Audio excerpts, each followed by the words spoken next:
A company invest $15,000 in a project which is expected to generate following cash flows. So we have the cash flows 4,000, 6,000 and 7,000. If the discount rate is 5%, calculate the payback period and discounted payback period. Okay. So this involves some level of calculation. First I have to create a table. So which will help me. So don't need to create a formal table. You can create a rough table. The purpose is only to get the answer. Okay. First thing is plug in the cash flows. So it is minus 15,000. Then you get 4,000 as inflow. Then you get a 6,000 as inflow. Then you get a 7,000 as an inflow. Correct.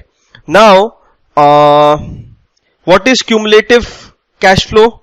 So it's minus 15,000. It's minus 11,000 over here because 4,000 gets added, minus 5,000 over here, and then a plus 2,000 over here. So this is the transition period for payback period. Now I need an extra 5,000 and in the year I generate 7,000. So at least it will be 2 plus something. So 2 plus 5,000 divided by a 7,000, which will be equal to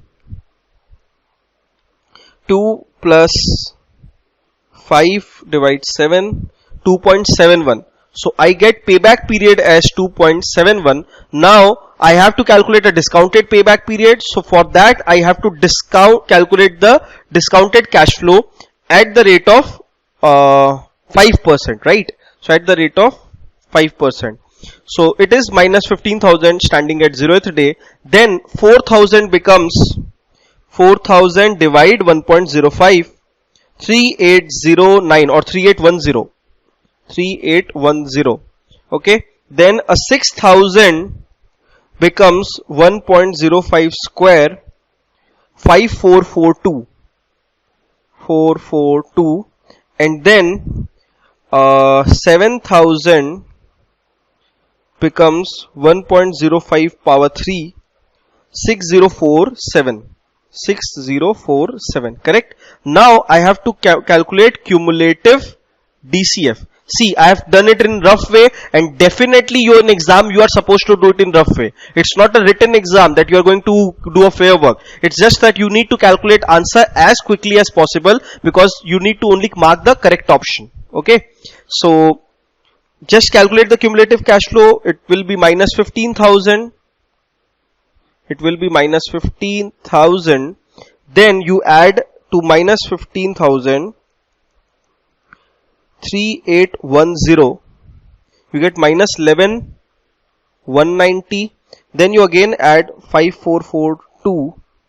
Then you get 5748 minus 5748. And then you add 6047.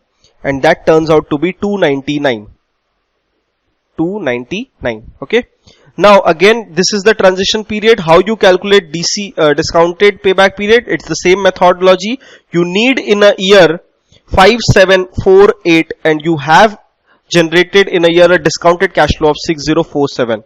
So 5748 divided by 6047. Okay.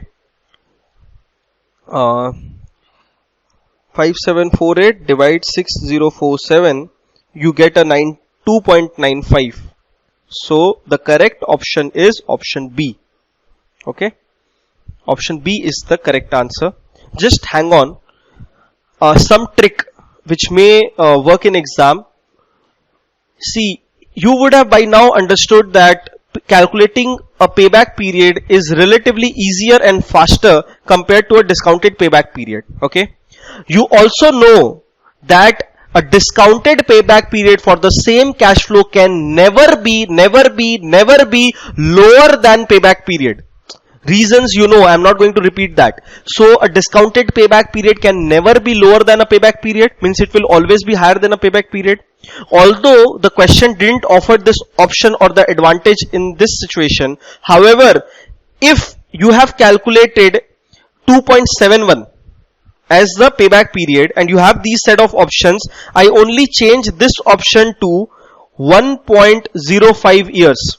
Okay. And if you have already calculated payback period, do you still need to calculate discounted payback period?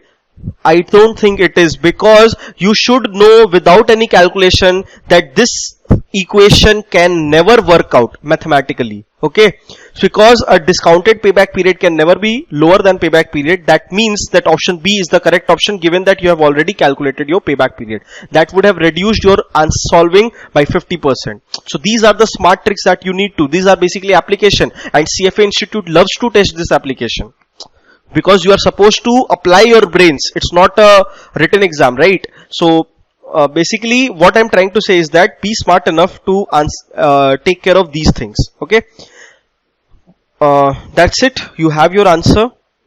Just let me remove this. Yeah, so you have your answer. That's a